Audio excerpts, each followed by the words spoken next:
sponsor's on the back. Oh. Purple's domestic. Good evening. Welcome to What's New. Tonight we have a couple guests that are going to tell you about what's going on in St. John. So, Shirley, would you like to be first? Absolutely. Okay. My name is Shirley Moore. I'm the director of the Center for Life, and we are having a walk for life on Saturday, October 12th at the TG Trail in Perryville. I hope that everyone will come. I think it'll be a lot of fun, and it's a really good chance for us to share our pro-life stand, especially in this election year when life is on the ballot here in Oh, Missouri. it is. I think we need to stand up and be counted that we are on the pro-life side. For sure. I see a lot of signs around. Yes. I've only saw 3 that says vote yes. Yeah, we've been trying to get signs out. We're going to try to get some more. We've been distributing signs and Oh, okay. because yes, Well, you could put one at my house. okay, we definitely want to stand up against Amendment 3 because it's just very extreme. It is. And then, is there usually a crowd? We Pretty good usually have crowd? about 100 people at the walk. That's great. Yeah. I was even thinking about coming down and doing it this year. Oh, we'd love to have you. Walkie with my walker. Hey, And, we have someone who get out. goes around in a side-by-side. So if someone gets injured or, just becomes tired and doesn't feel like they can finish the walk, they can get a ride back to the tent. And Oh, That's that's awesome. nice Yeah. to hear. that's Yeah. really good. because, it's a 5K, it's 3.2 miles. So, Right. someone could have an injury or just realize, I really don't think I can finish walking. Right. Yeah. Do you have a shorter path or anything where they could do it? No? We don't, no. But that's why we have the side-by-side there, and he patrols around, and if I get a call, like there's someone at a certain station, because there are 7 stations along the path, that there's someone there injured or needs assistance, I can call him and say, hey, you need to go up to Station 4. That's That's wonderful. nice. Yeah. That's really good. So if I go to the walk, what should I do or what do I do when I first get there? Is there a registration table? There is. You can register ahead of time if you like. You can call the center, which is 573-883-2088. Or you can register online. Probably the easiest way to do that is to go to our website, which is Center for Life Mo. And there's a link there to register. You can register online, or you can just show up that morning and register that morning. Registration starts at 8:15 and we walk at 9. At 9. And of course, some people run and some people walk.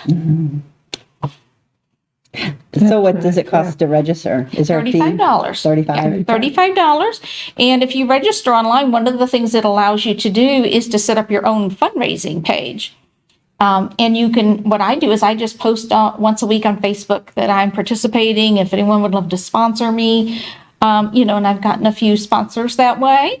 And just someone who's willing to support the cause, support me walking. Right. And I think St. Genevieve has really good support for no matter what goes on. Yeah. It really is amazing, isn't it?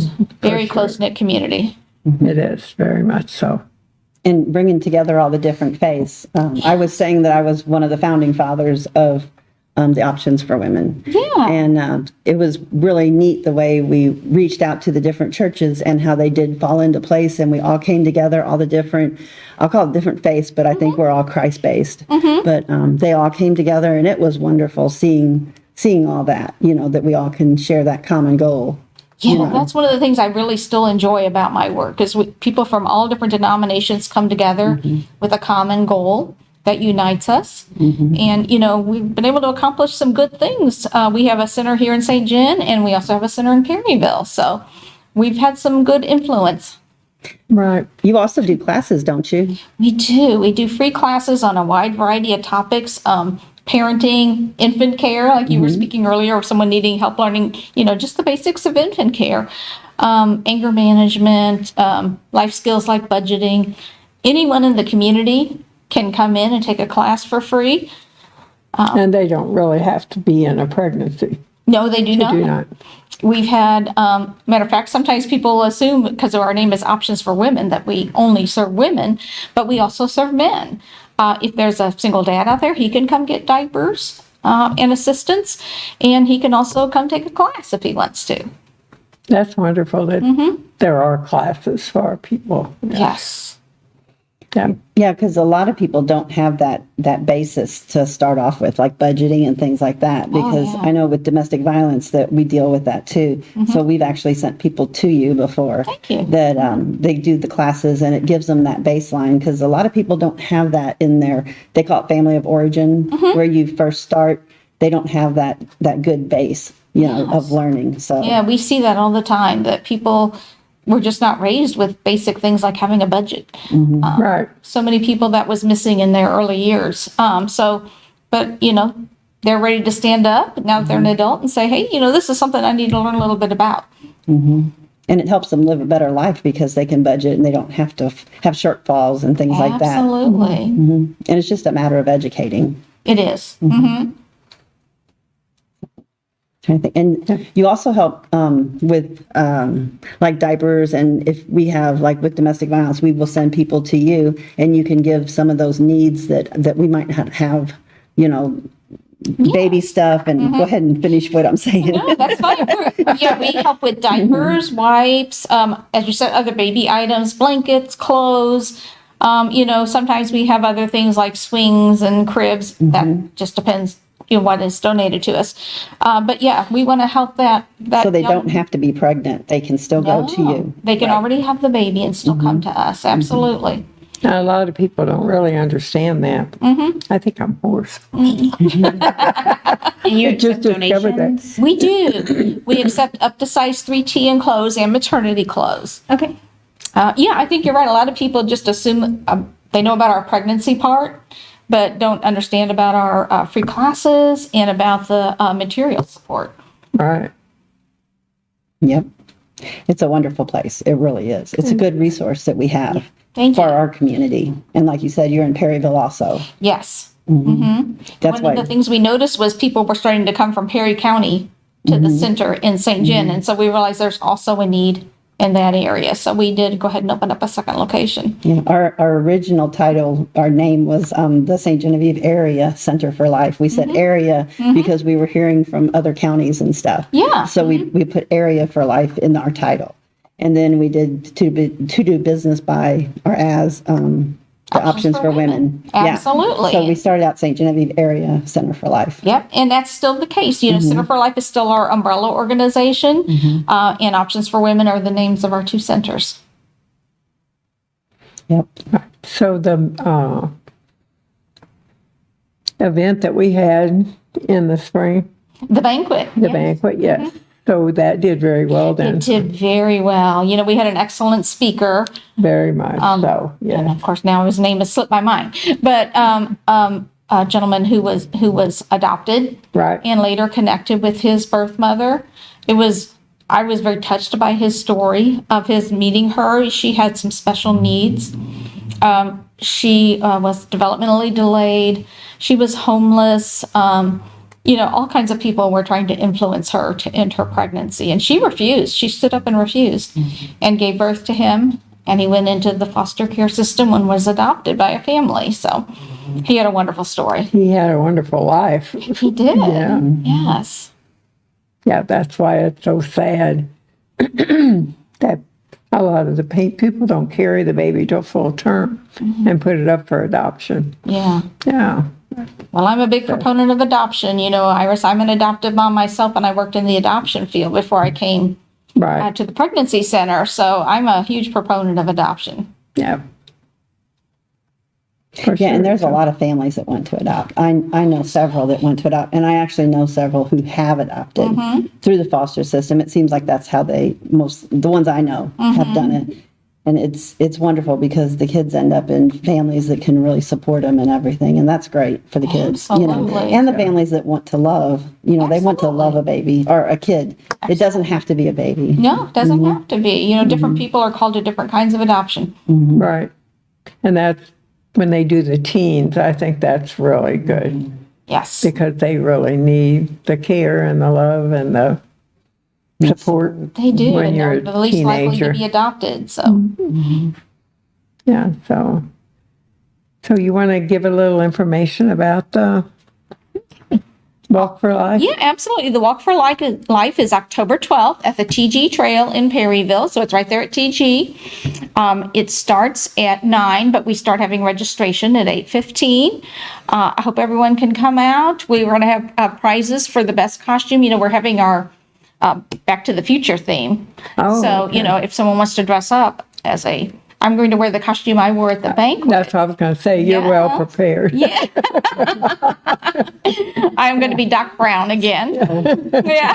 That alone might be worth coming for. And so we're going to give a prize for best costume. If people raise over a certain amount of money, there are prizes. And we also give a trophy to the church that has the most walkers or runners. Oh, that's There's nice. always a little I competition was going there. to say, get some friendly competition. Yeah. That's great. Mm-hmm. Yes.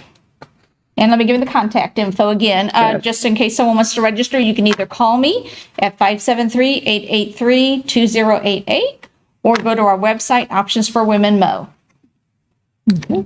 Very simple. Yeah, it should be very simple. And I think I better quit talking. Oh, bless your heart. Okay. I'm getting really hoarse. I hope you got a lot to say. We can talk, can't we? We can. When you put me and Courtney together, we could talk.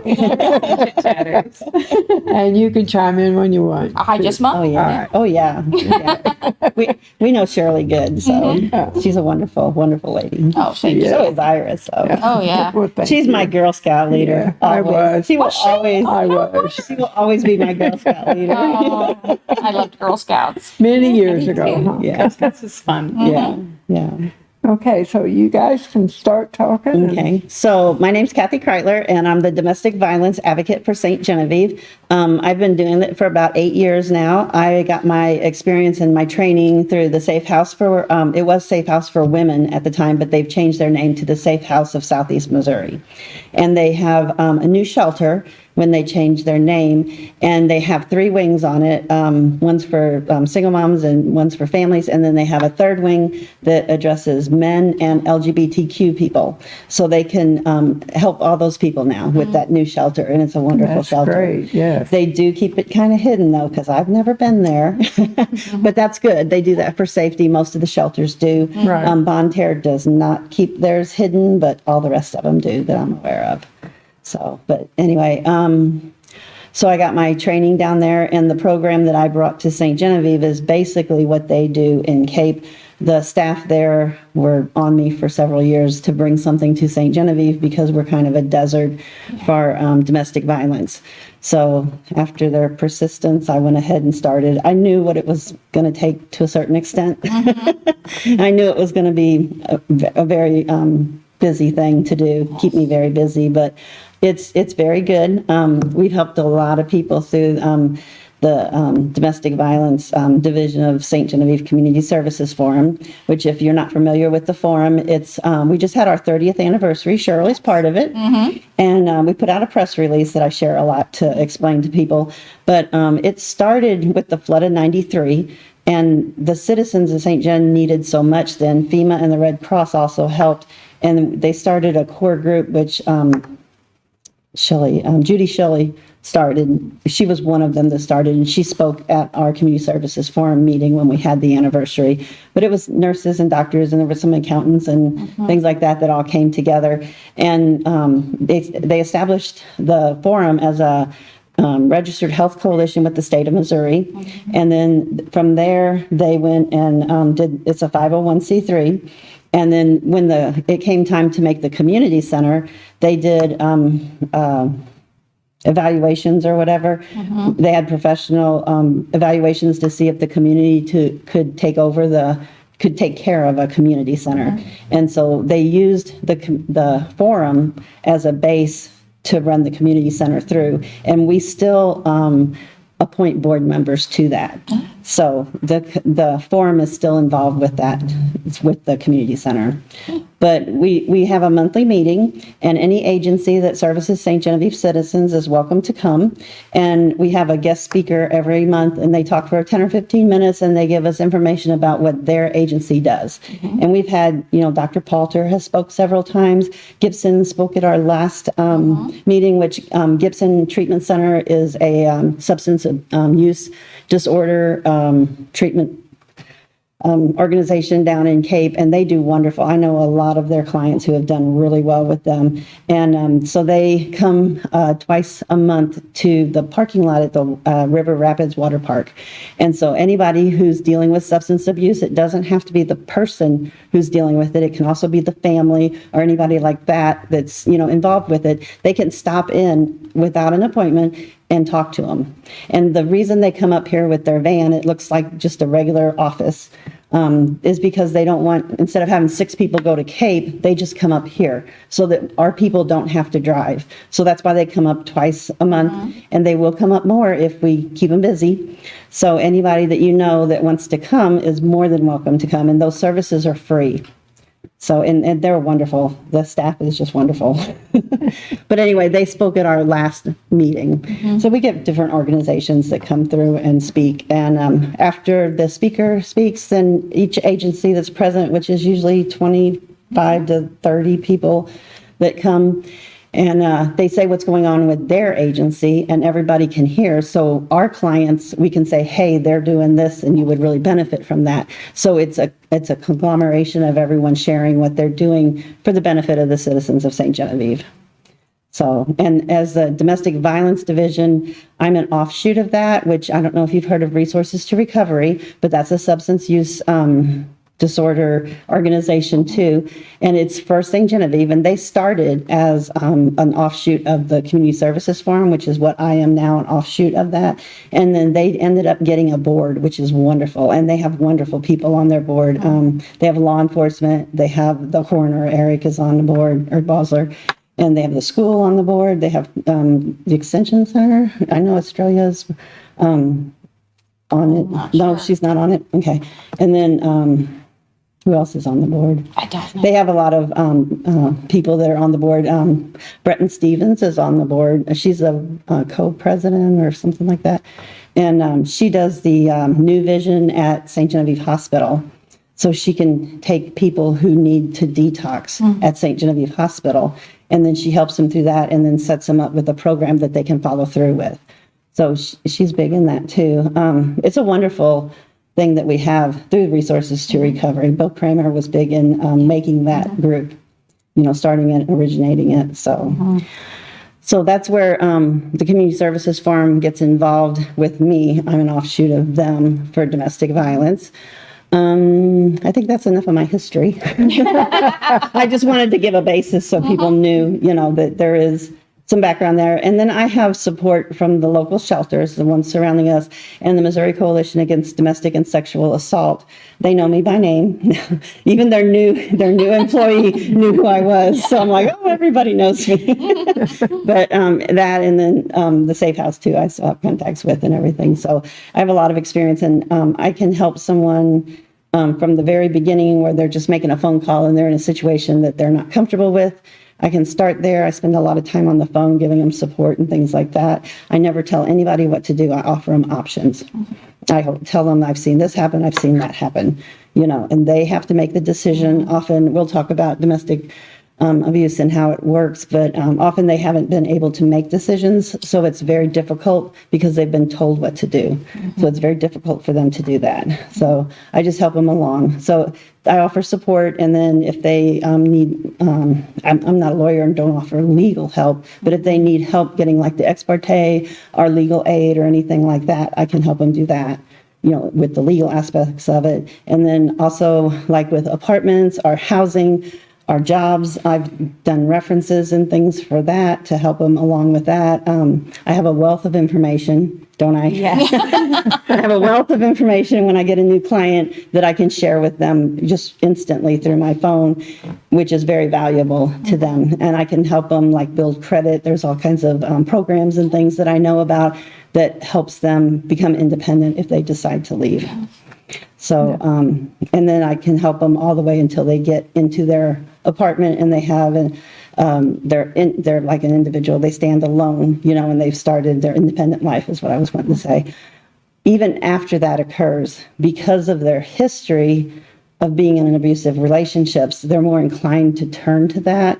And so I always like to say, I still talk to my first girl, which I do, but I still talk to many of the girls, and I might not talk to them for a year or two, but they'll come back to me, and they know that my door is always open, which is very important. We'll talk about that too. But it's very important to know that they have a resource where they can talk. And like I said, I don't tell them who to date or who to not date or anything like that, but we discuss what they're seeing and talk about the different aspects of that and how it's affecting them, So that helps. And when I said girls, most of my clients are girls, but I have had several men who have contacted me, which I think is wonderful because it's hard for a man to reach out for help, but they're in the same situation that the women are. And it's important that they do reach out. We're going to go over some numbers here in a little while, and it'll kind of explain that they are affected too. Yeah, I think I shared with you, Kathy, that I recently had my first man admit to me that he was experiencing domestic violence. And honestly, I was a little surprised because that's the first time a man has ever admitted that to me. So I was able to refer him to you. And so I'm just glad that the resources are out there for everybody. Yeah, right. And people should feel comfortable asking for help. And that's, we're having the rally, which there's the flyer. It's a car show, but it's also a tool to bring awareness to domestic violence. And since I've had, starting to promote that, I've heard a lot of domestic violence stories locally, which is fine because everybody has domestic violence and it doesn't respect anyone. I know a surgeon, a cardiac surgeon who was a victim of domestic violence. I've known physical therapists that was. I mean, people that you wouldn't think would be abused. It's professionals. It doesn't respect financial, like you can be an upstanding, a rich family or a financially stable family. And it also occurs with other, financially less fortunate people. So it doesn't respect anyone. Domestic violence doesn't. And we'll talk about that too. I'm putting everything off that we'll talk about. But it's not, just to say, it's not like the big burly brute that you think of when you think of domestic violence, beating up on like a weak little woman or something like that. It's more of a manipulation thing. And it's not that they consciously think, I'm going to manipulate this person and make this person do what I want them to do. And I'm going to isolate them, and they don't consciously think of that, but that's how they cope, is to push someone else down. By pushing them down, it makes them feel better than the person that they're pushing down or the person that they're abusing. So that's why it's really important to identify what domestic violence is, and the rally has been a very good tool for that. And I'm very grateful for that. And it's a community. I've kind of laid the groundwork by getting everything kind of lined up, but the community is what's making this happen through volunteers and through donations, and it's just coming in like crazy. People are wanting to take part and wanting to help. It's been amazing. It's just been totally amazing. And while I'm talking about the rally, the funds that we do get are going to be used for our domestic violence victims, our survivors. Once, in my mind, they're a victim until they decide they want to change. And when they first take that step, then they turn into a survivor, in my book. Some people, they just interchange them and they don't really, I guess everybody uses those terms differently from my exposure to domestic violence, even with professionals. But in my book, that's how I do it. They're a victim until they decide they want to do different, and then they become a survivor. But now I lost my train of thought, and I talk really a lot. The funds, yeah. So we're going to use them for like emergency shelter if they call at the last minute and they need someplace to go, which we do see a lot. Sometimes they come literally with the clothes on their back. Most of them do come with the clothes on the back when we have to do an emergency kind of placement. And it would be nice if we could pay for those ourselves And then another problem that is really huge, and I'm sure Shirley sees it too, is transportation. Yes. We have lost more shelter beds because of lack of transportation. It's very heartbreaking because it's hard for someone to say, yes, I need a shelter. Because when you go into a shelter, it's communal living, which means you get a bedroom. You share the living room, you share the kitchen, you share the bathrooms. You share everything. And so it's not a good place to be as far as having your own autonomy and making your own decisions on things that you want. It's more of a transition thing. And when you first go to a shelter, the first week or so, they're not going to really bother you. They're going to let you settle in, let you catch your breath, let you process things that have happened. But when they start working with you, they start working on an exit plan. They want you to be independent and to leave the shelter.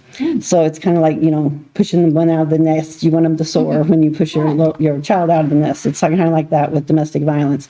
So they want you to be independent. And depending on the person's needs and housing, which is a problem in St. Genevieve, but it's kind of a problem everywhere. But depending on if they can get housing and things like that and get the job, but they build them in the shelter. Sometimes they're in there for several months in a shelter, and they relocate to that community, which in St. Genevieve, that's kind of been a hindrance for us because St. Genevieve people, St. Genevieveans, we like our history and we like that our families around us.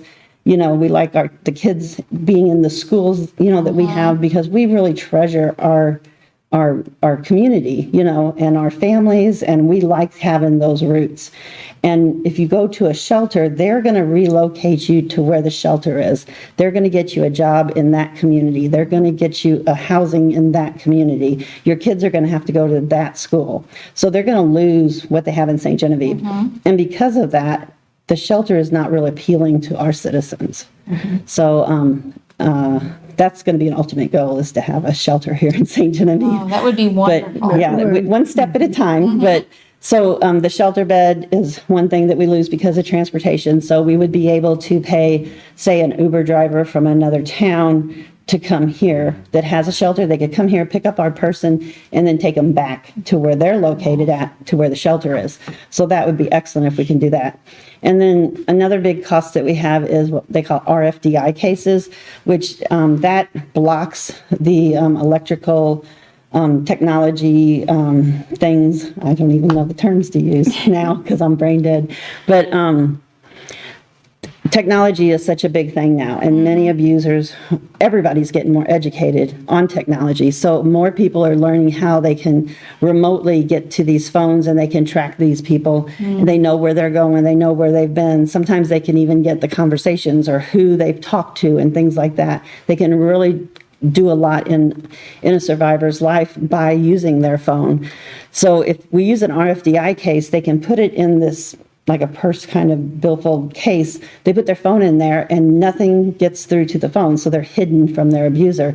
And the only time they take it out then is to check their messages or make their phone calls, and they put it right back in there.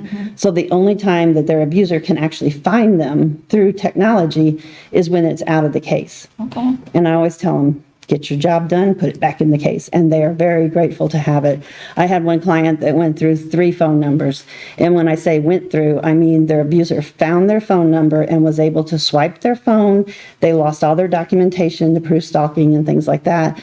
It's very tragic sometimes what they take from these. And then they follow them and they know where they're at, and then they show up, and it's very it's unnerving for the survivors to have that. So the RFDI cases are wonderful, and they cost about $25 each on average. So they're expensive. It is something, that we do need paying for.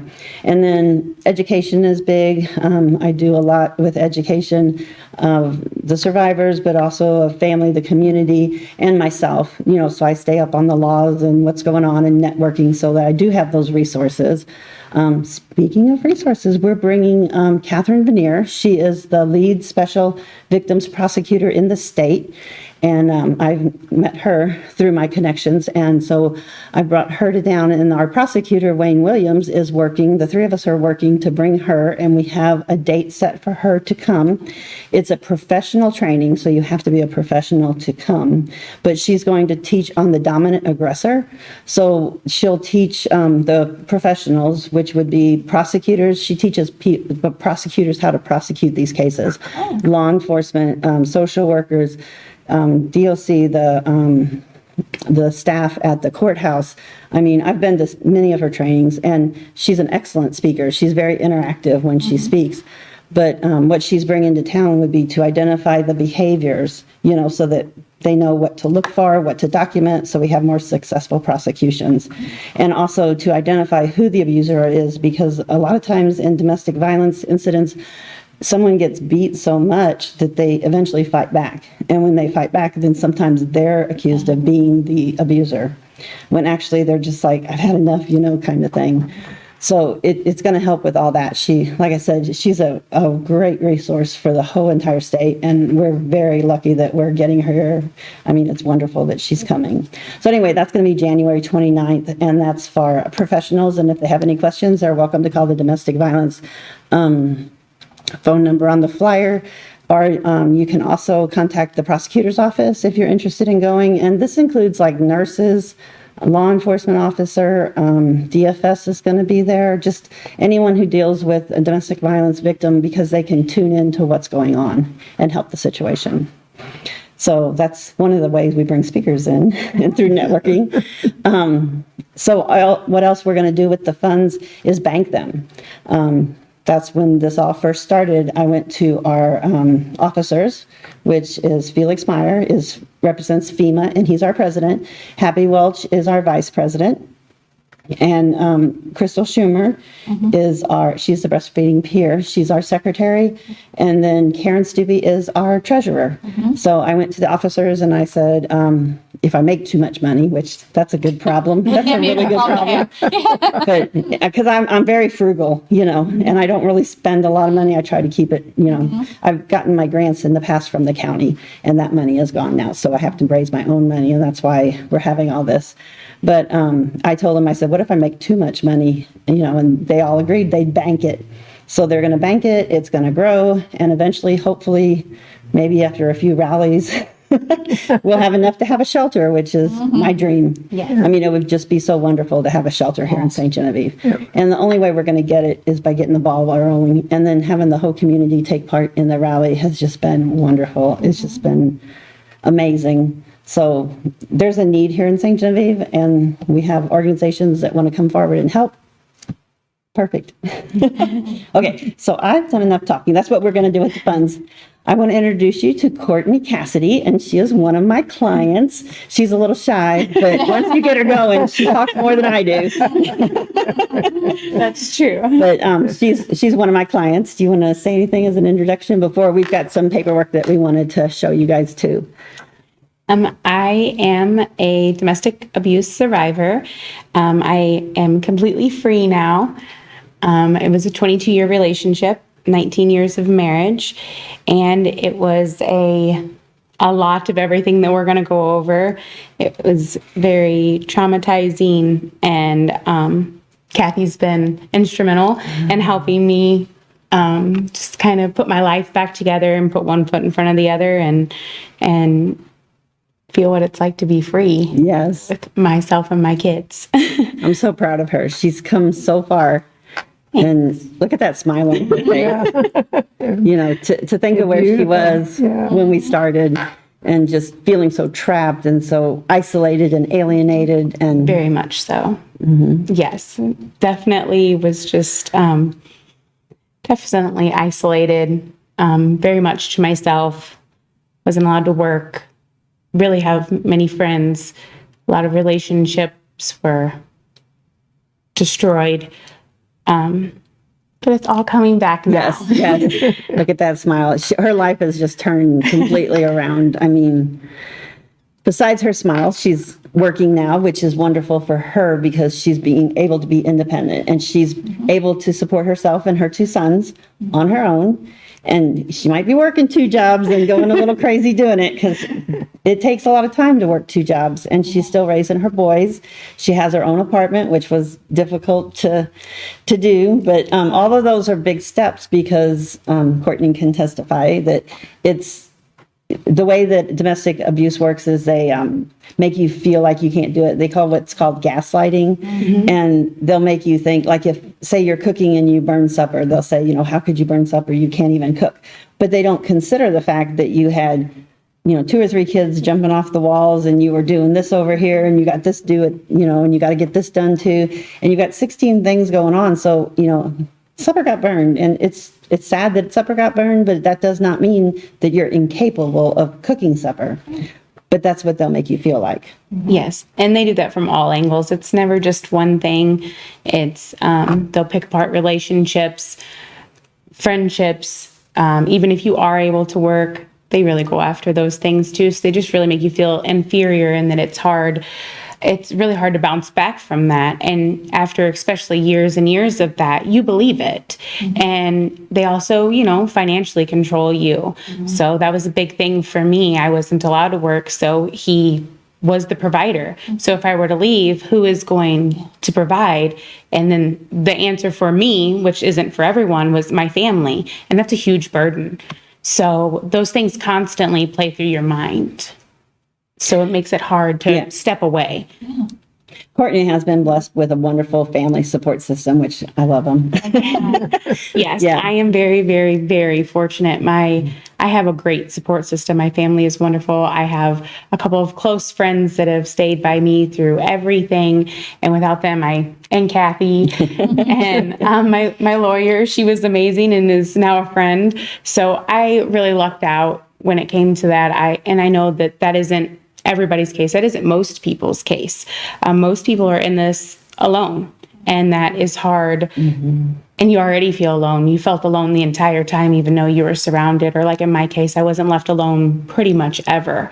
So he wouldn't really give me any distance, any space, constantly contacting me, those kind of things. So I never really had the moment to like have a realization or have a conversation with someone who could say, it's time to go. And, you know, after years and years of that, you just it becomes your reality, your norm. So anything outside of that becomes really scary. So you're comfortable being pressed down and being limited in everything that you do. It Yes. becomes your comfort, even though you're not around people anymore. That's what you know, and you feel safe because you don't feel capable of having a relationship outside of what he's limited you to do. Absolutely. Like I would go to the grocery store and I wouldn't look at the cashier. I wouldn't have a conversation with them. If they would ask me how my day was, it was very short. It's good. Thanks. And those type of things. And now getting back into life. I mean, that's what it is. It's like actually starting to live. It's exciting all day, every day. It's like, oh, that's new. Like I forgot that was how life is. And it's strange for people who haven't been there because they don't understand that going to the grocery store for me is a huge accomplishment.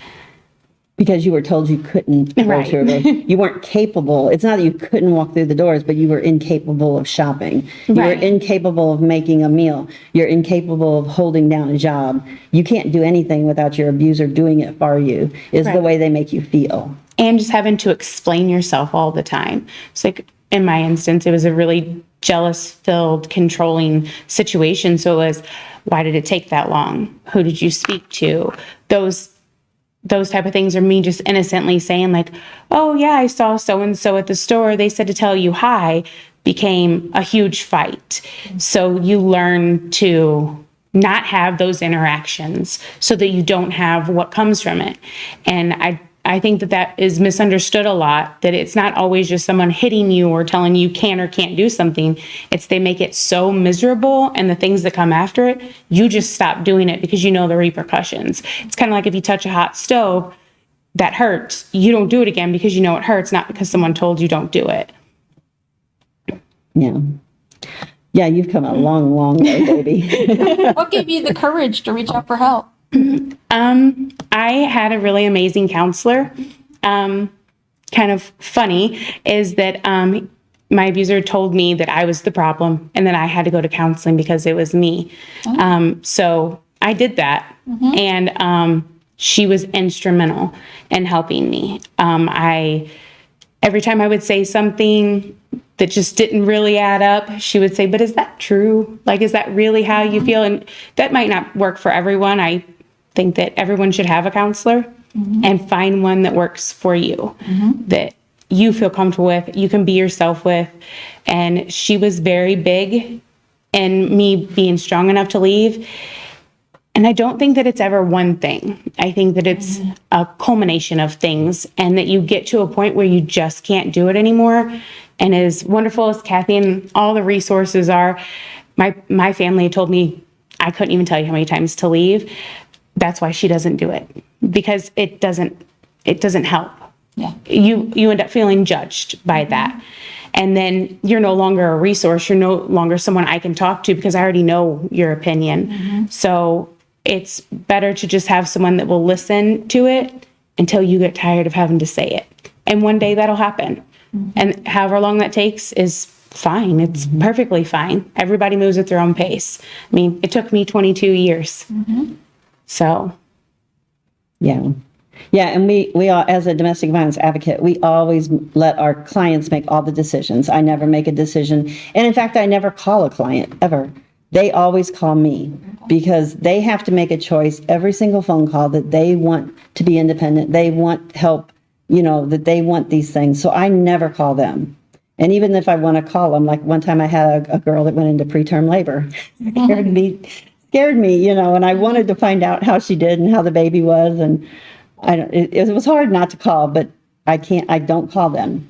She ended up calling me and let me know everything went fine and everything like that. But when I say, when I hang up the phone with a client, I might not hear from them for 2 or 3 years or something. But that's the way it works. I mean, they have to, every phone call, they have to make a choice that they want to change their life. So that's why they have to call me. Okay. And the first time I meet a client, I always say, consider me your best friend. I do. It really is. Yeah. I said, you can call me anytime, day or night, which I do get phone calls all hours of day and night. But they can contact me anytime, and I will talk with them and kind of help them figure things out and things like that. But they have to figure it out. I can't tell them what's good for them because they are the expert in their situation. So, if they're in, maybe you think you should go in there and rescue them because it's a bad situation, but that's not going to help anything, because they'll have repercussions when they do get back home, and they know what's dangerous and they know what their abuser is capable of doing. So I'm not able to know those things and to tell them, hey, we're going to get you out. We're going to call the police and they're going to come and rescue you and everything's going to be wonderful. No, because they have to have the mindset that they're going to leave and that they're going to stay gone. And the average is 7 times. So they may have that mindset one day, and then they may decide that it's too hard to do it on their, it's too hard to have 2 jobs. It's not easy having 2 jobs. No, it's not. And raising 2 boys and having a new apartment. Everything's new around you, and you're making decisions for the first time, which we make decisions. The 3 of us make decisions all the time, and we don't think anything of it.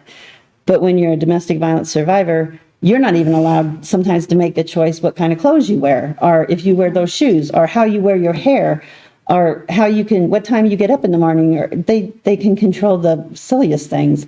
One of my clients couldn't wear pajamas outside her bedroom, which I thought was funny, but they want to control everything, like who you talk to, how long you take at the store. When you had mentioned that, I didn't know if people really understood what you meant, but they will know how long it takes you to go to the store, to get 3 items and to come back home. And if you take 5 minutes longer, what happens? There's consequences. There's always a punishment or a consequence. And it's like, not even just like a certain time thing.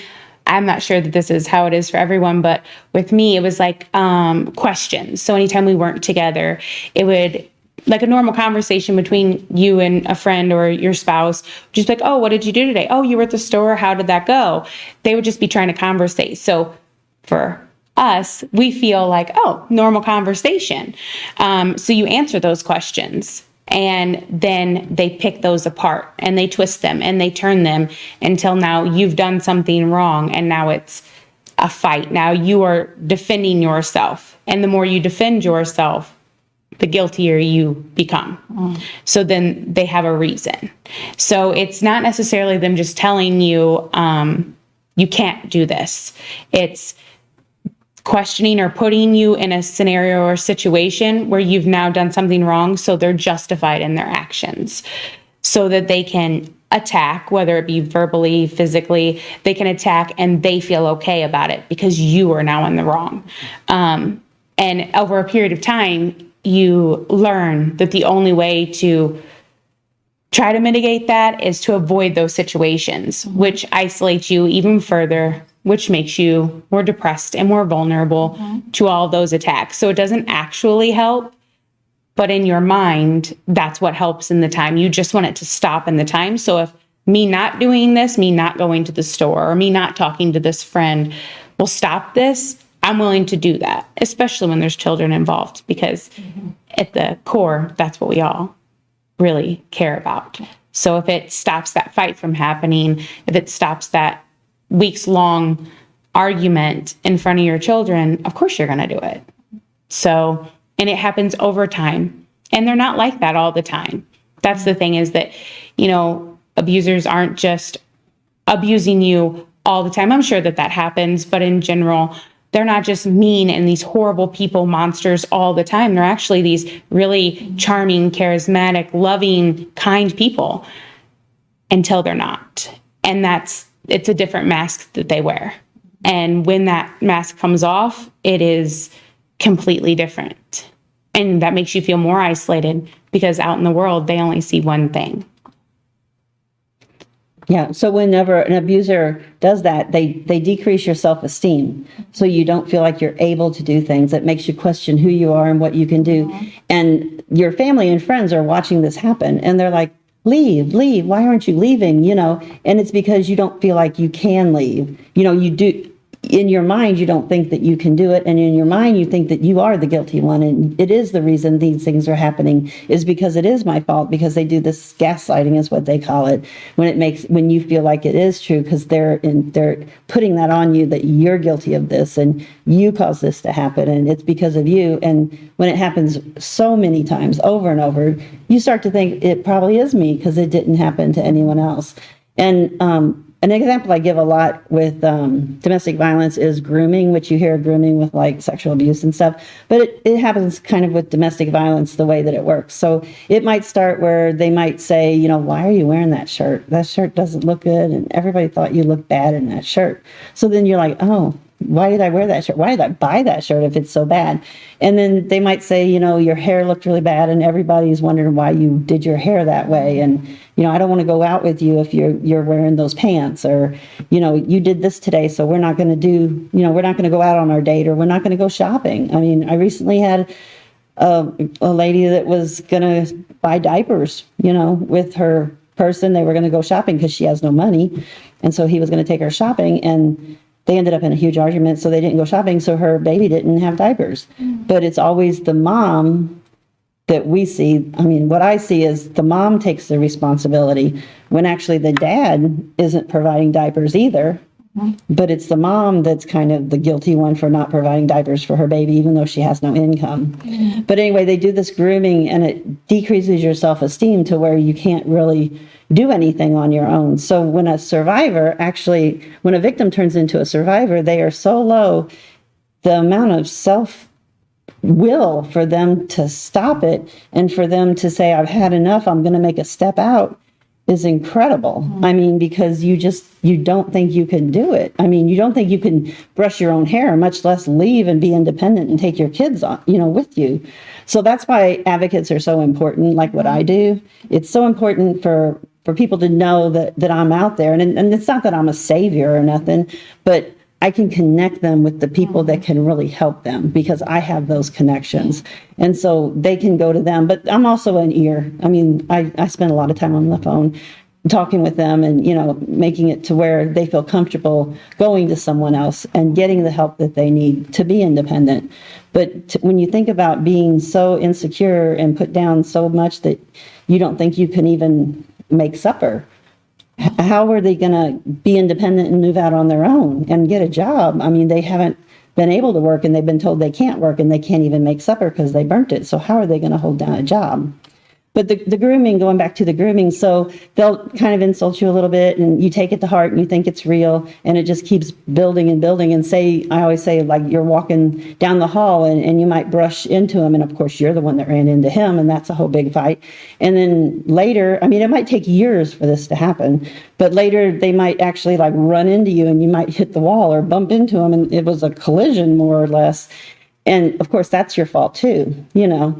And then before you know it, I mean, you could be punched in the face or hit or whatever is going on, and you think you deserve it. So if somebody walks up to you in the street and punches you in the face, that's not good. That's, you know, bad. They shouldn't do that. It's assault. But, yeah. But when you're in an abusive relationship, by the time you get punched in the face, you think you really deserved it. And why did I do that? And I should have been hit, you know, because I deserved to be hit. Well, and also part of what makes it hard to leave and part of the things you go through when you do leave is there is this cycle, and it actually messes with the chemicals in your brain. So you get like a dopamine high off of the good times, and then you drop off and you'll do anything just like an addict would to get back to that.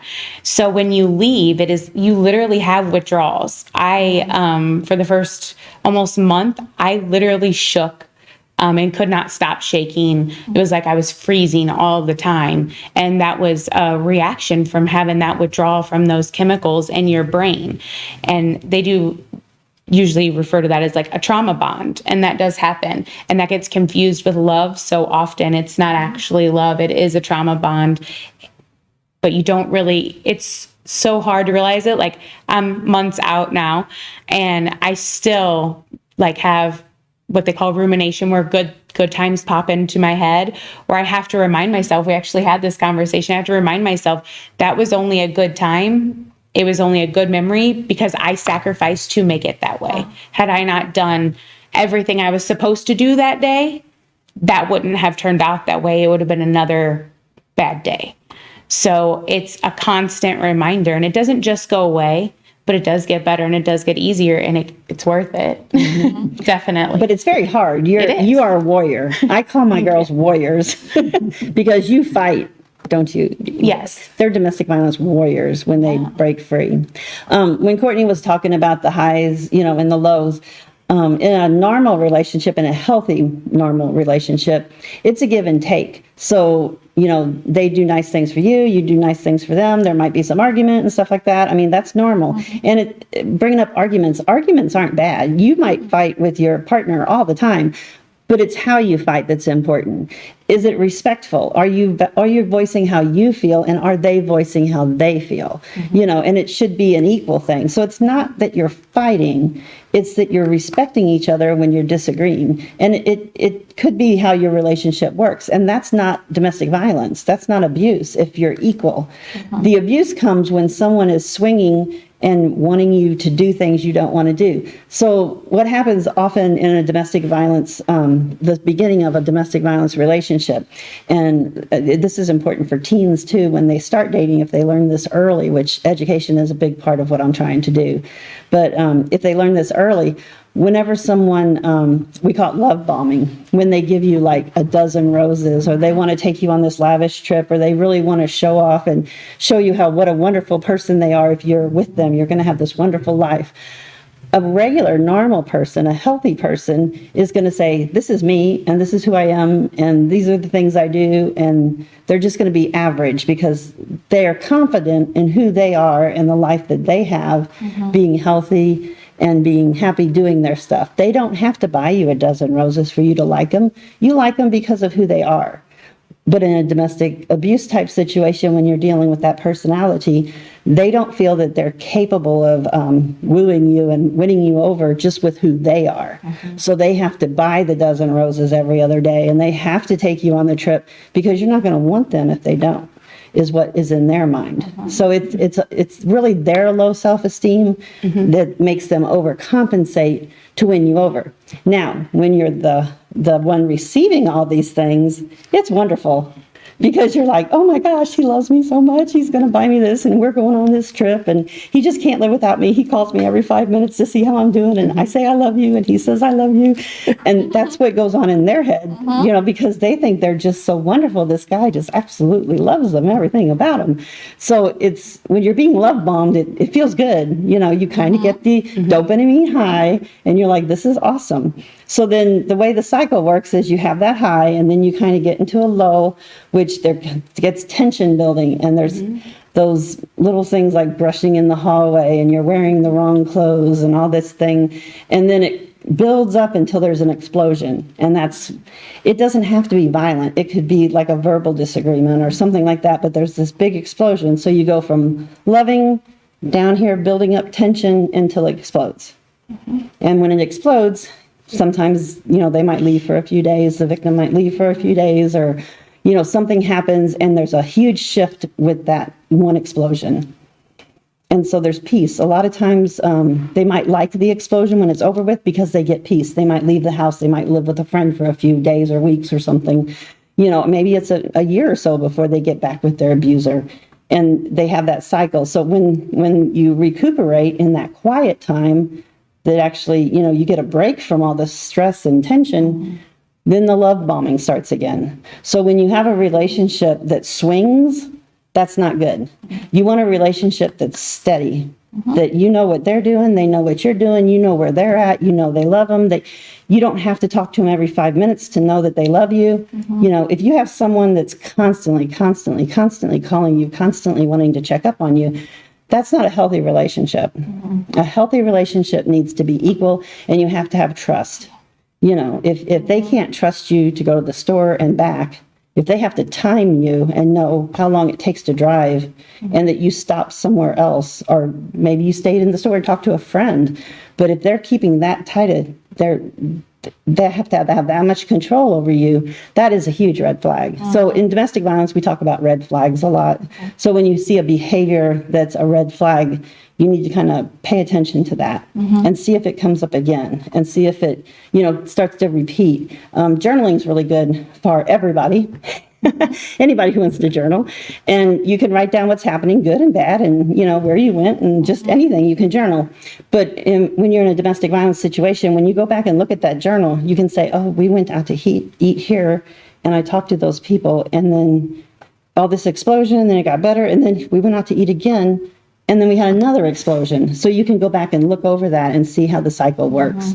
So journaling is really good for that purpose, but it's safely do it. If you can safely do it, because if they find out, if they don't want you to do that, or if they would come across your book, yeah, that is a big. So my thing was, my sister is always, she's my rock. So I would mail her things. That's my thing. So that it wasn't in my home. That might not be an option for everybody, but it's not anything that she even, I don't know if she read all of them, some of them, none of them, but that was something that I felt I needed to do, or sometimes I would need to get things out. So then I would burn them, which we've talked about, or write it down and then burn it. So there's not evidence of it. It would be great if you can keep it, because then you can go back and read it. But if it's not safe to do that, Right. definitely don't. And when she says safe, it doesn't necessarily mean that she's getting beat up or a black eye from having a journal, but it's the intimidation and the control and the anger and the fighting and all that comes from Yes. that. So it doesn't have to be the black eye or And then the it's beat up. that whatever information you've put in there, like for me, definitely it was that became the topic of our fight every time. So it could be just me simply said like, oh, you didn't do this like you said you were going to.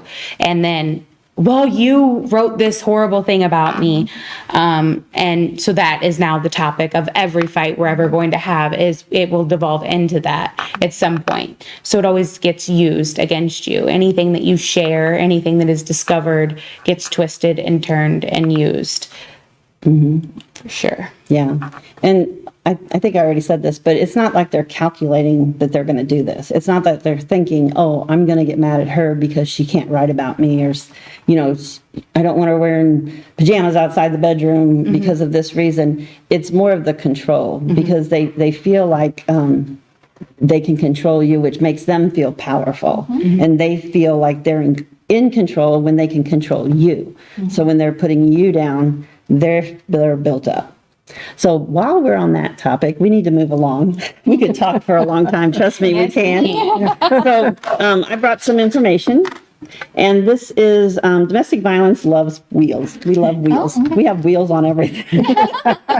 But this is our power and control wheel.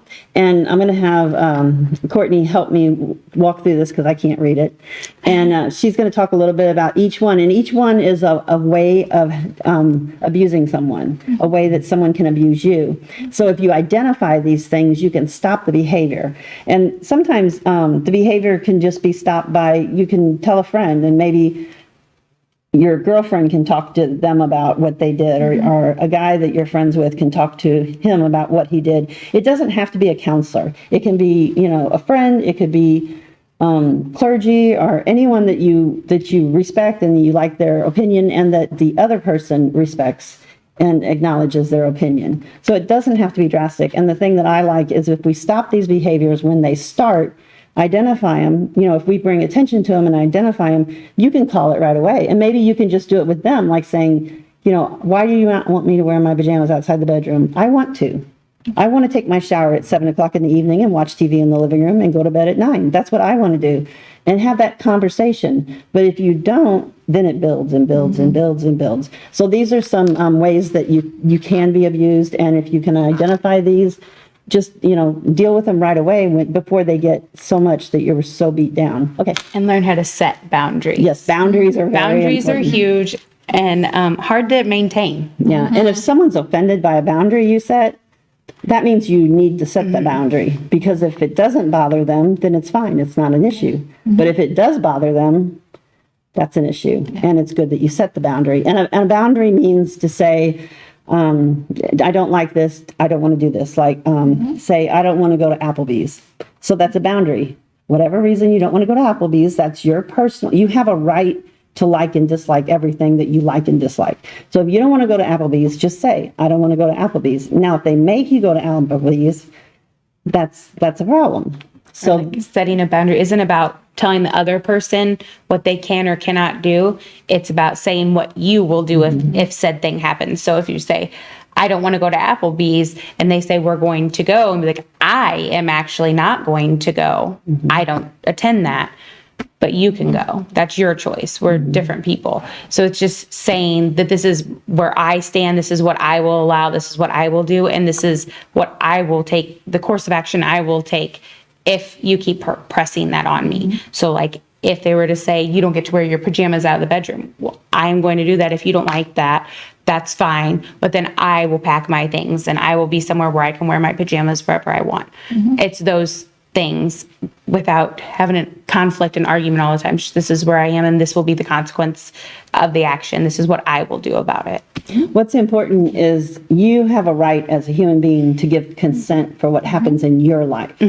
So you might give consent to going to Applebee's on Thursday night, and it might be Friday night, and you don't want to go to Applebee's. Poor Applebee's, they're getting beat up. It's a nice place. But I mean, what's good one night for you might not be good the next night or the next day. And you have a right to change your mind. I mean, Absolutely. if you're a woman or a man, the saying is if you're a woman, you can change your mind. But anyone can change their mind. And what might be good one night might not be good the next night. And that is perfectly fine because you have a right to say that. And if you're with the right person, they're going to respect you enough to say, okay, fine. If you don't want to go, we'll go this place instead.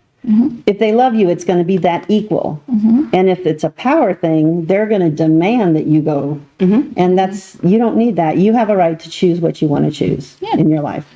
Okay, so let's start. Coercion and threats. It says making and or carrying out threats to do something to hurt, it says her, but anyone, threaten to leave them, commit suicide, or report her to welfare, making her drop charges, making her do illegal things. So the commit suicide was definitely huge. And in my situation, when I was at that breaking point where I was like, no, I'm done. I want out. I don't want to be with you anymore. He would threaten to commit suicide, usually in some ridiculous manner. And it wasn't an actual real threat of it, but in the time, in the moment, it feels very, very real. And of course, you have been with this person, you love this person. You don't want anyone to do that. Most people that even if I didn't know you, I wouldn't want you to do that. So I definitely, They do those things Yeah. to motivate you to comply to what they want. And it's, Yes. like I said, it's not that they're thinking, I'm going to say these things to make her do this or to make him do this. They do it because they're trying to get control again. And it's worked in the past, perhaps, or they've seen it work before, or they think it's going to work. And when it does work, then it's cha-ching. They've got something else they can go to that'll be a good go-to to Yes. go every time. they put it in their tool bag. Yeah. And pull it out when needed. Yeah, but you have the right, like it says coercion, like if you want to press charges, you have the right to press charges. If you want to go to the store, you have the right to go to the store. Anything that they're trying to make you do against your will, that's a red flag. Somebody who loves you is not going to make you do anything that you don't want to do. And dropping charges is a big one. They will come back. They're sorry. Everything is okay. They didn't mean it. They won't do it again. They'll do A, B, C, D to fix things until they get what they want. And then sometimes it takes longer than others, but they always revert back and do the same thing that they were before. So the next one is intimidation, making her afraid by using looks, actions, and gestures, smashing things, destroying her property, abusing pets, displaying weapons. Oh boy, that's a big one. So definitely, my property has been destroyed. I can't even say what all has. I think Kathy saw some pictures of my home. It was rough. It's rough to think about now. Abusing pets. That was actually A big one. a huge one. It's what made me leave. As strange as that probably sounds, because I've personally been through worse. It was those things. I can protect someone else more than I can myself. I'll take a lot, but The thing with pets is kind of like the same with kids. It's not that they really care about hurting the pet or the kid. They want to get to hurt her. Yeah. So a way to hurt her is to hurt her animal or her child. Yeah. Because she loves her animal, she loves her child, and she wants to protect it. And so if it's going to get hurt, she'll do anything. So it does, though they don't hurt her animal or her pet, her son or daughter. yes. So they definitely use intimidation a lot. Emotional abuse, putting her down, making her feel bad about herself, calling her names, making her think she's crazy, playing mind games, humiliating her, making her feel guilty. I don't think there's probably been a name I haven't been called. He was very creative in that. And guilt was huge for me. But for what you did, all of these things wouldn't have happened. Our day wouldn't have been ruined. There wouldn't be a new hole in the wall. The kids wouldn't be upset. We would have gotten to do what we were supposed to do today, but we had this big fight. And of course, that fight was my fault. So that was huge in mine. I'm sure that other people have other things that stick out to them more. Isolation. Controlling what she does, who she sees and talks to, what she reads, and where she goes, limiting her outside involvement, using jealousy to justify actions. I'm pretty sure that was my entire relationship right there. So that definitely played a huge part. Basically, one by one, he would pick apart each person in my life. It started with friends. I met him when I was 15. So it started with friends that were around. Oh, she really hangs out with a lot of guys. You should probably not hang out with her. She switched boyfriends several times. So it would just be like one person he would really focus on for a while. And then I would distance myself from that person. And then happened with my sister. And my family didn't like him. So he wasn't invited to her wedding. And I was supposed to be in that wedding. And he made it so miserable that I actually wasn't in her wedding and started a fight with me and left me and my oldest son on the side of the road because I wanted to go to her reception, or I wanted to go watch them get married at least and then go to the reception. So it was each and every person there was always some sort of issue with until there wasn't really anyone left. I had one friend from the time that I was in high school until now, and we're still best of friends, and she knows every single fight, everything that's ever happened. And she was the only one that he never went after, which was a mistake because she was my, definitely my biggest support. So, but he made lots of mistakes, right? Yeah, and the thing with doing isolation is when you know someone that's in, if you suspect someone's in a domestic abuse type situation and you get frustrated with them because they just won't leave, you just don't even want to associate with them anymore, because whenever you do, you get stressed out and they bring their stress to you. And so you just want to leave them alone. But that's actually the worst thing you can do. Because when you leave them alone, that's one less person that they have as a resource, you know. So the best thing you can do, and what we do as advocates, is we always have our door open. So when they do go back and then if they come back to us, our door's open, and we don't judge them. We don't say, you know, well, of course you're coming back, you know, what'd you think? But we don't do that. We say, you know, hey, what'd you learn this time? What made you come back this time?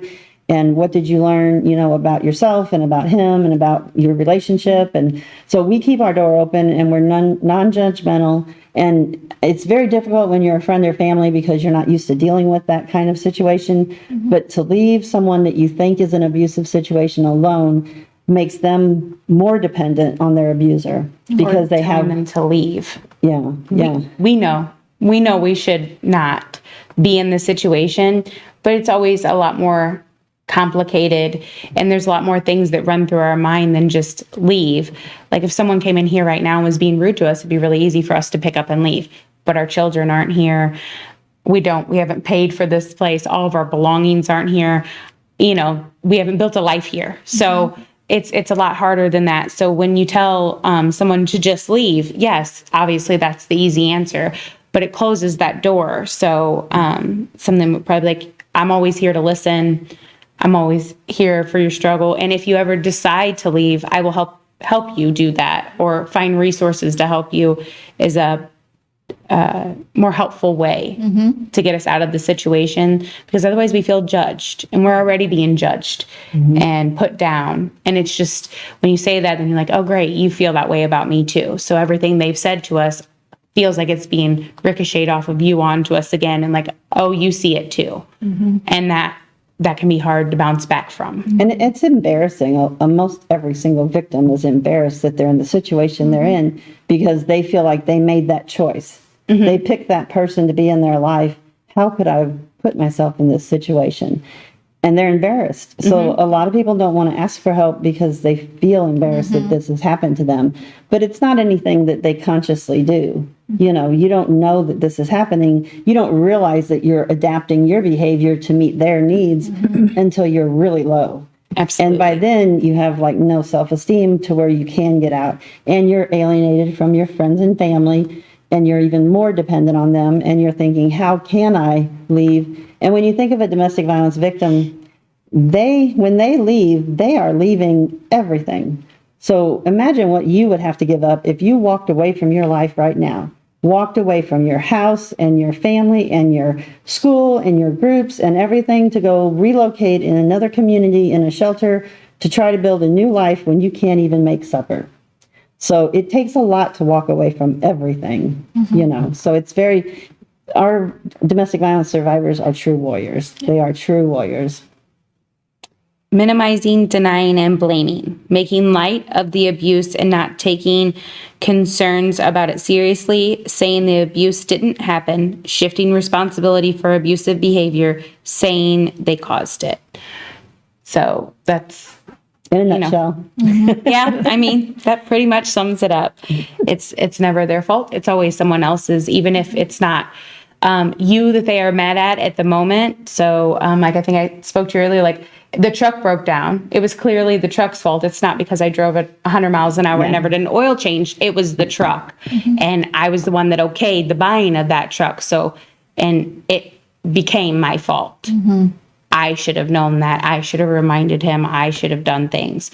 So they pull you into whatever that is, but it's always someone else or something else's fault. They don't take ownership for their own behaviors. Using children, making her feel guilty about the children, using the children to relay messages, using visitation to harass her, threatening to take the children away.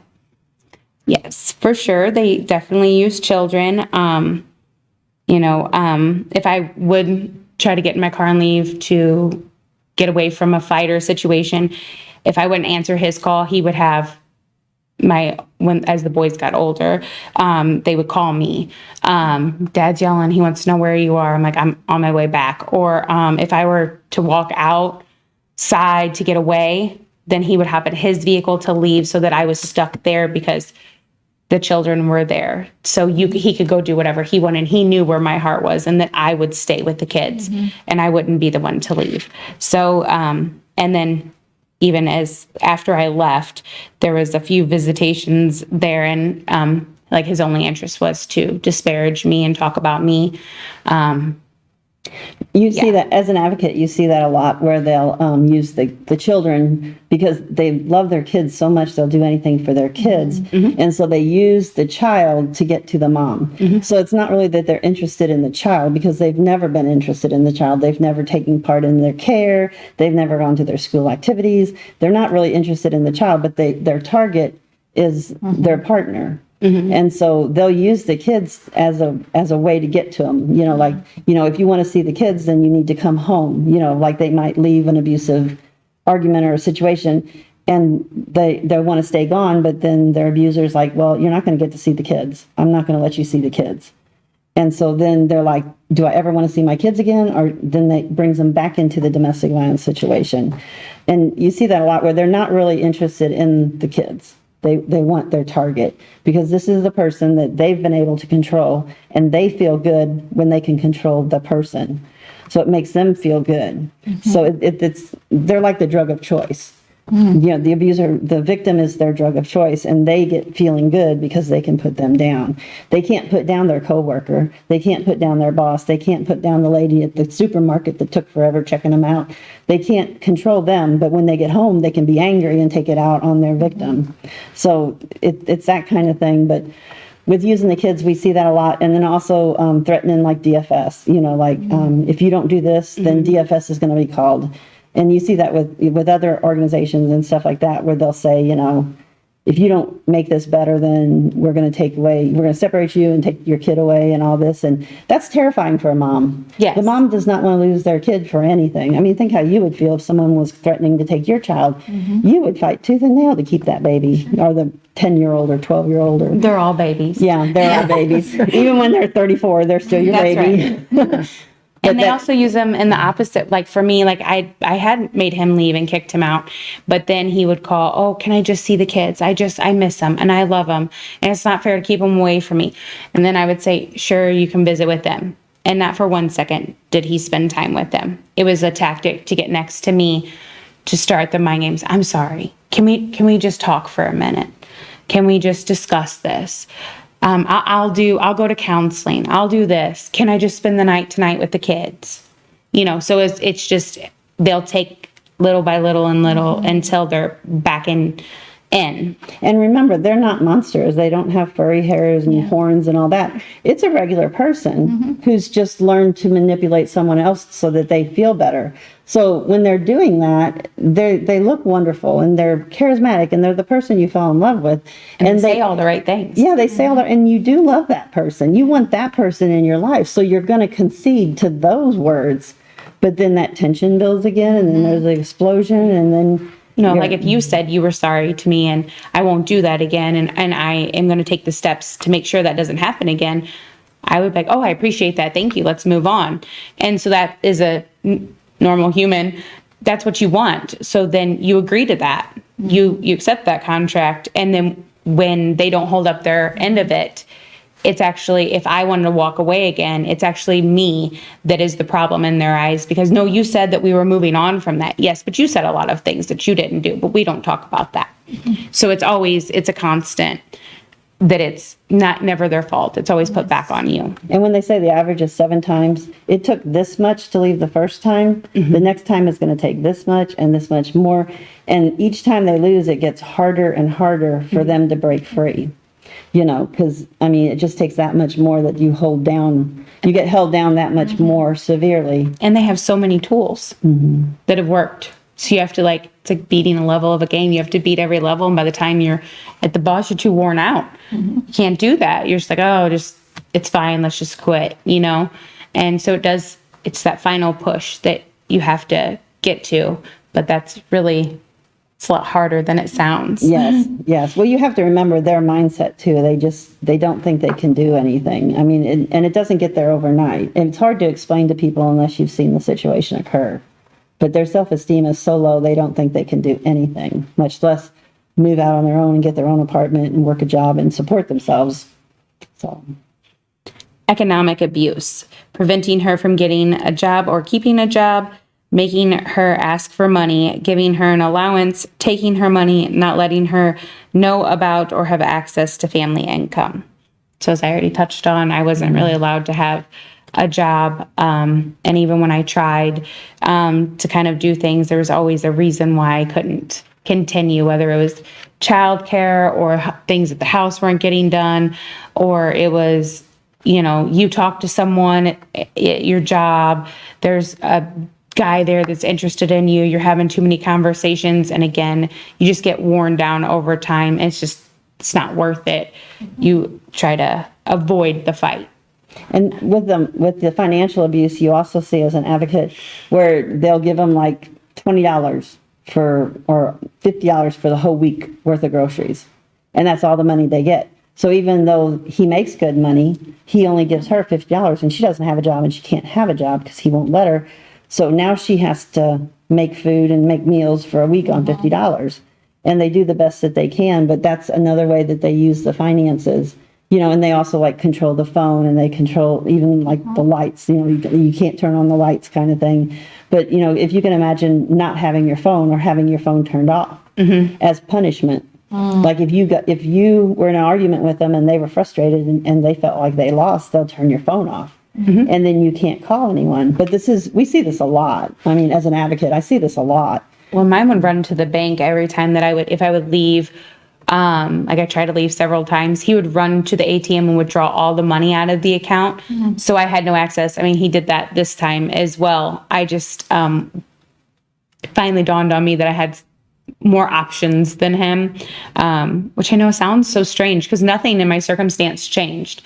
The same people that helped me were always there. My parents were there with open arms, ready to do anything that happened. And I know that's not the situation for everyone, but there are plenty of resources out there that can help you so that you don't have to depend on him anymore. But yeah, he would go take all the money out of the account in hopes that I would just turn around and come back because I had no access to things. He wasn't horrible about shutting my phone off, mainly because he couldn't stand not having contact with me. But I know that other people really have that issue. And you Or taking your car away. I mean, they'll Yes. take the car away, and then you have no transportation, so you can't go to the store, you can't go to your friends, you can't do things. or because- break it down. So Or, that yeah, it or could tear it up and break tear it up. down. Yes. So, but you also have some resources for phones and things like Yeah, that. yeah. So- I know a lot of resources to get things done. You'd be surprised what I can get done. Do I surprise you? I mean, you do all the time. I'm like, oh, really? You know some money for that too? Excellent. Yeah. And then male privilege, treating her like a servant, making all the big decisions, acting like the master of the castle, being one to define men and women's roles. So, yes, obviously I was supposed to stay home, cook, clean, take care of children, which isn't necessarily a terrible thing if it's a partnership. So it's definitely not, I wouldn't say that that's just a problem if that's how you guys have defined your relationship. But if it's because of control, then it's a problem. If you're not on board and you didn't agree to those things and you're being, stuck Manipulated. in, yes. So, Is that it? I think we did them all. Oh, We well, did so good. I can That's add a wonderful. couple. Yeah. I can add a couple. So another one is reproductive abuse, and that could work in two different extremes. Either they keep their person pregnant, barefoot and pregnant, where you just keep having kids and keep having kids, because if you're there, then they know where you're at, you're raising the kids and all that. So that's one form. And then the other side is they won't let you have kids, where you want to have a kid and they just say, no, we're not having a kid. And the reason they're saying no is they don't want you to have what you want. it's not that they don't necessarily want kids, but they don't want you to have the kids because that's what you want, and it's a way to control you. So maybe they'll let you have a kid later on so you can try to get pregnant, and maybe if you don't or whatever, then they take that away. But if you do have a child, then that child is often used as a pawn in that. So that is reproductive abuse. And there's also spiritual abuse, which people don't really necessarily think of that. But I know one person in particular that was really involved with spiritual abuse, and she couldn't turn to her church family because they judged her on the male, I forget what they call that, when the male's dominant or whatever. So she was told that she had to be submissive to her husband because of their religion, and that she could not go against his wishes because that's against their religion. So that's considered spiritual abuse. It doesn't matter your religion, your race, your creed, anything. It doesn't matter. You have a right as a person to make the decisions that you want to make for your life. And I don't want to disrespect anyone's religion or faith, but you don't want to use it. If it's being used on you to control you, then that's not good. That's not what any God or Christ figure would want you to go through.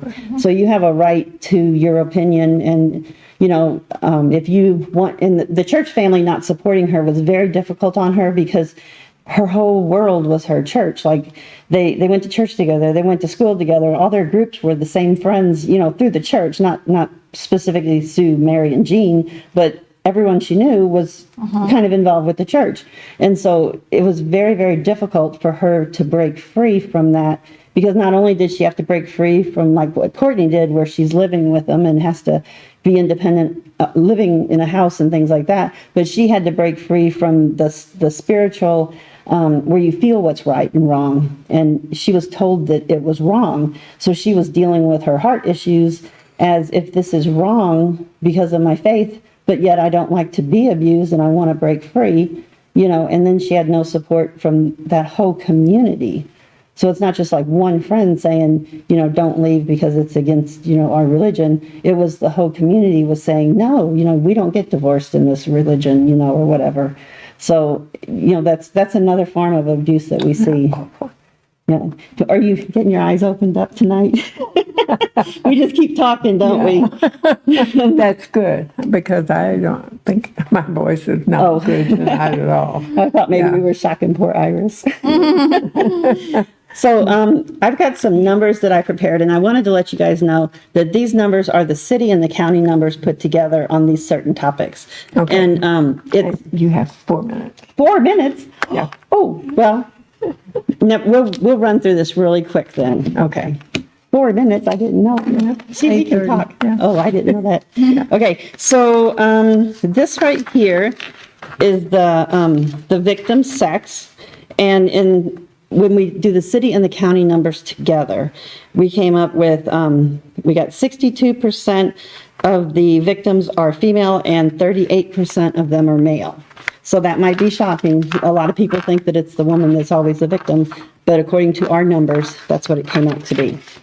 And then this next one is the offender's sex. So that would be the person who's doing the abusing. And the males are 66% of the time the abuser, and the females are the abuser 34% of the time.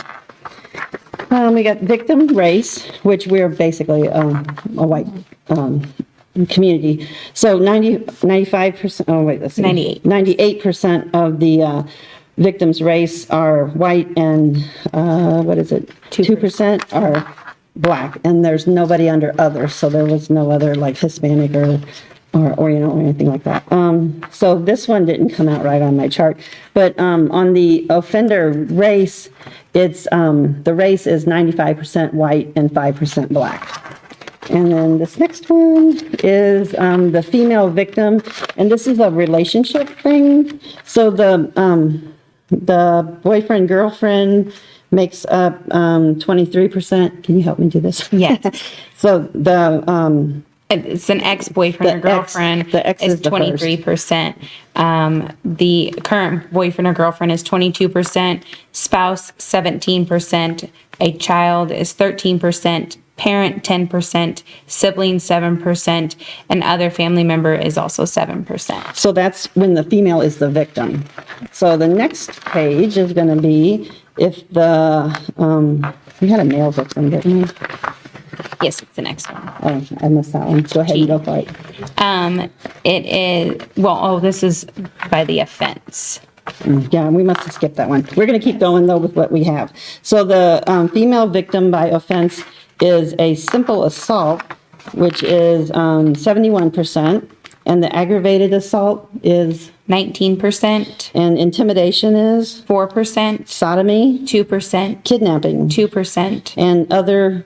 2%. Okay, and there's no other, oh wait, rape is 1% of the female victims by the offense that's committed against them. And then this is the male victim by offense, and we've got simple assault is, 66%, aggravated assault, 22% and intimidation. is 3%, Sodomy, 3% and in, intimidation. oh, I thought, did I have intimidation twice? There is on there Okay. twice. Anyway, sexual assault, we'll have to look that one up. 1% and other is 1%. Okay, and then we've got, The weapon. the weapon is a personal weapon, which would be like using a body part, like bite or hit or something like that. So the personal weapon is, 47%, and no weapon at all, 36%, other weapons, 9%, and firearms, 6%, and a blunt object, 2%, and a knife. 1%.